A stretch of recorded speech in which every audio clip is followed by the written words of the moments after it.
Okay, new clip.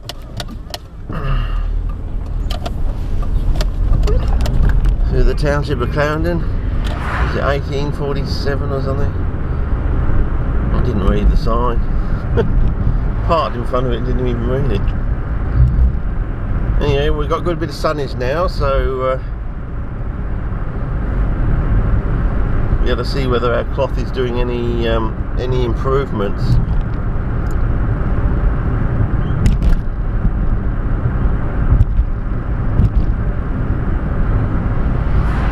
You know, yeah, like the cloth is probably actually visualised in the screen or something.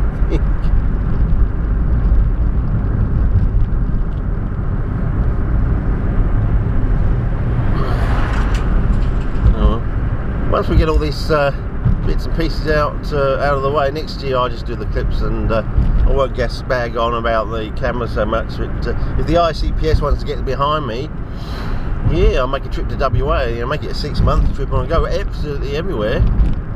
And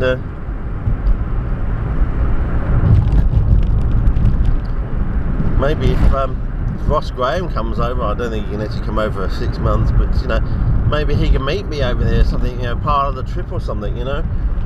And yeah, because he seems to have a smacking awesome camera for pictures, but unfortunately it seems to be a bit loud on the movies or something. But then again, I was thinking, my camera makes an oral sound for the shutter, but when you do certain things, the sound's not there. You can actually turn that sound off. I'm just wondering whether that whirring with the cogs or whatever that Ross Graham has got is actually just an oral sound put on there that doesn't tell you that something's happening, sort of thing, you know. Maybe he can go into instructions and find out it's just like my shutter sound. It's just a oral sound that you can change, modify it to a classical shutter sound or something, or just turn it off completely. So it's just an idea that came to me when I was thinking about it. Because you know, when I take the pictures of you know, plants and stuff in movie, it makes a sound, but when I'm actually out in the field,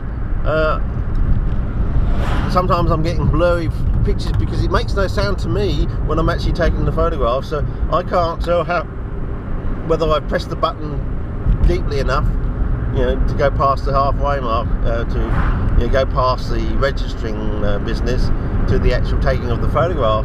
And therefore sometimes I press it a bit sort of cavalierly, I suppose, if that's a word, and that causes it to blur.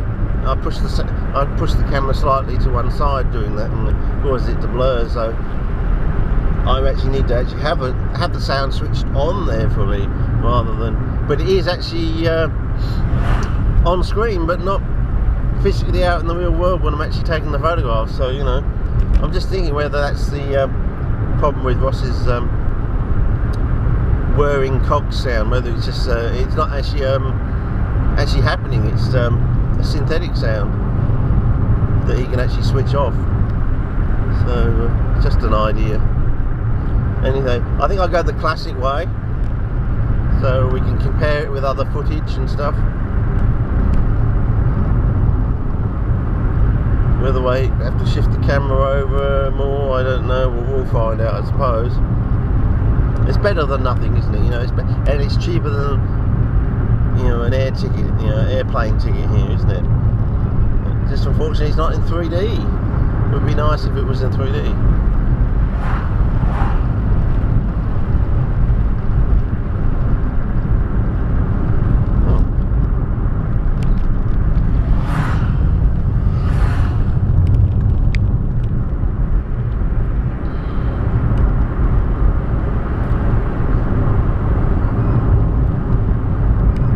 I think we might end the clip when we get to the Mount Bold sign, and we'll have a look at the pool, I think, if we've got time.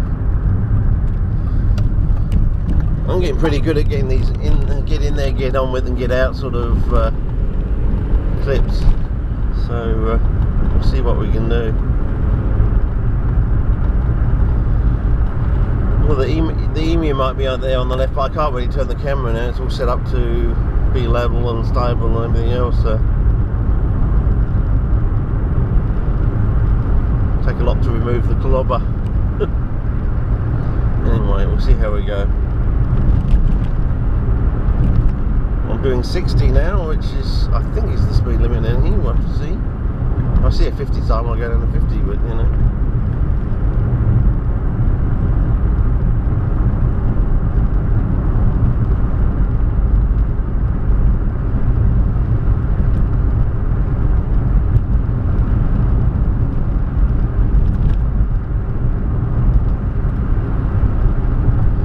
Past Golders Road, in case you're following me on Google Maps. No, can't see the emu today. Might see him on the way back. Can't see any kangaroos either. Maybe they had their feed for the morning and having a bit of a lie down and a bit of a siesta. Oh, that's a nice xantharian flower. Might be worth photographing that on the way back. If I've got time. Well, I'll be outside the park then, so I can do that after 4 o'clock. Oh, I can smell smoke in the air. I hope that's just someone burning a wood fire in the house, but I hope it's not a bloody bushfire. Maybe they're back burning or something.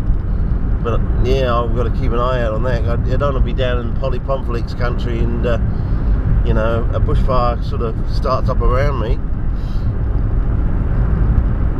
Yeah. Wouldn't be nice. They might close the gates on me and the car could be trapped inside the park. I get out alive, but the car goes up in flames or something. I don't know. Yeah, people just don't realise how quickly a bushfire can get out of control. I don't know if I told you the story about the bushfire we had over the back of my place, so I've probably told it. Anyway, so good point to stop the car, I think. Let's see. I'll just go over so we can see the sign and you can read the sign.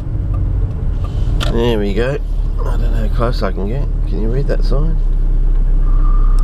Get a little bit closer. Get a little bit closer.